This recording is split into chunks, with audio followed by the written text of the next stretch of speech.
नमस्कार, स्वागत है आपका न्यूज 19 में। मैं पुलकित सक्सेना आप लोग के साथ। आइए एक नजर डालते हैं गुर्जर आरक्षण आंदोलन की ओर।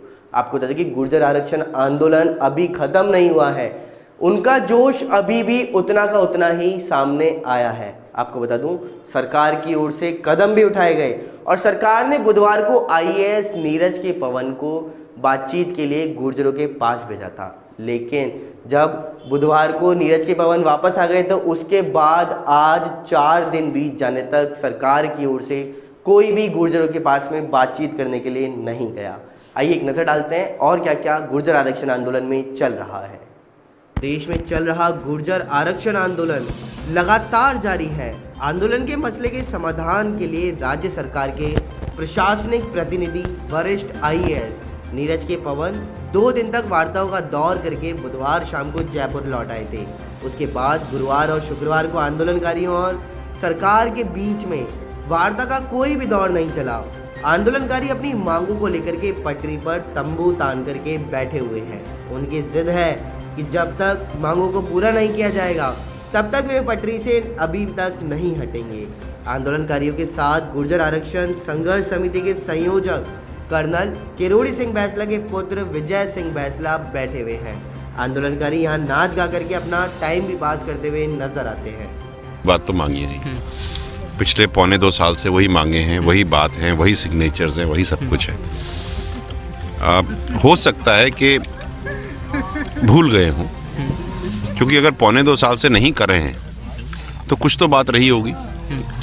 साइन करा हुआ डॉक्यूमेंट जब पूरा नहीं होता है तो असमंजस की स्थिति दोनों तरफ से बनती है। और हम तो यहाँ पे इसलिए बैठे इसलिए हैं कि हमको अपने वो जो साइन डॉक्यूमेंट है उसको पूरा कराने के लिए बैठे, हम कुछ और नई चीज़ मांगने के लिए थोड़ी। आइए एक नजर डालते हैं कोरोना वायरस की ओर। आपको बता दूं कि राजस्थान के अंदर कोरोना वायरस से शुक्रवार को 11 और लोगों की मौत हो गई थी। इसी के चलते हुए राजस्थान के अंदर कुल 1966 लोगों की कोरोना वायरस से मौत हो गई। साथ ही साथ आपको बता दूं कि राजस्थान के अंदर अब तक कुल कोरोना संक्रमित मरीजों की संख्या 2,07,597 तक पहुंच चुकी है। लेकिन पिछले महीने के मुकाबले अगर देखा जाए तो इस महीने राजस्थान में कोरोना के केस बहुत कम सामने आए हैं। लेकिन आने वाले समय में दीपावली नज़दीक है और इस पर सभी को सोशल डिस्टेंसिंग के साथ साथ अपने सैनिटाइजेशन और मास्क की पूर्ण रूप से ध्यान रखना आवश्यक होगा। आइए एक नज़र डालते हैं और क्या क्या राजधानी जयपुर सहित पूरे राजस्थान में चल रहा है। राजस्थान में कोरोना वायरस के संक्रमण से शुक्रवार को 11 और लोगों की मौतें हो गई, जिससे राज्य में कोविड-19 से मरने वालों की कुल संख्या 1,966 तक पहुंच गई है। वहीं इस अवधि में 1797 नए मामले सामने आने के बाद राजस्थान में संक्रमितों की अब तक कुल संख्या 2,07,597 हो गई। अधिकारियों ने बताया कि शुक्रवार को शाम 6 बजे तक के बीते 24 घंटों में राज्य में कोरोना वायरस के संक्रमण से 11 और लोगों की मौतें हुई हैं।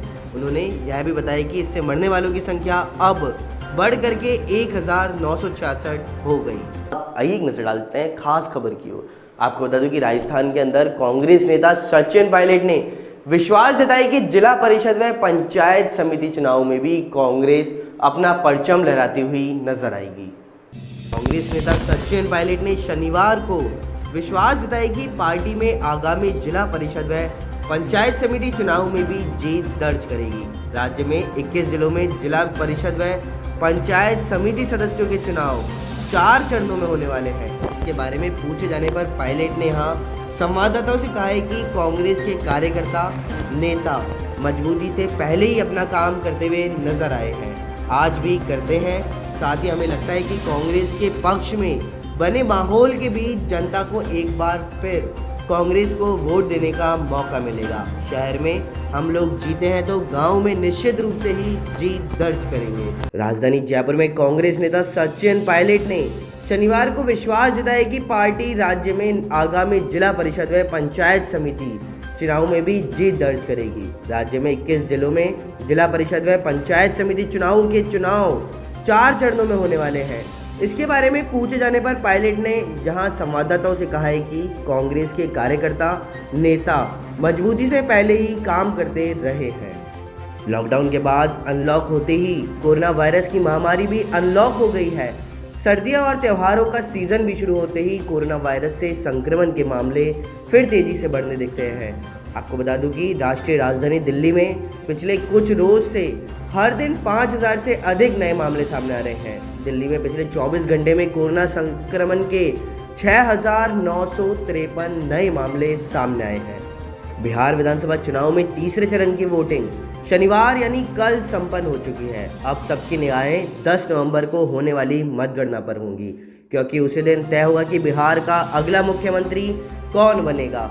हालांकि India Today Axis My India exit poll के अनुमानों के अनुसार आपको बता दूं कि युवा तेजस्वी यादव बेरोजगार नौजवानों के भरपूर समर्थन के दम पर बिहार चुनाव में स्वीप करते हुए दिख रहे हैं। वहीं लगातार 3 कार्यकाल के बाद नीतीश कुमार सत्ता से बाहर होते हुए दिखाई दे रहे हैं। अगर एग्जिट पोल के नतीजे सही साबित हुए तो तेजस्वी महज 31 साल की उम्र में सीएम बनने वाले देश के सबसे कम उम्र के मुख्यमंत्री होंगे।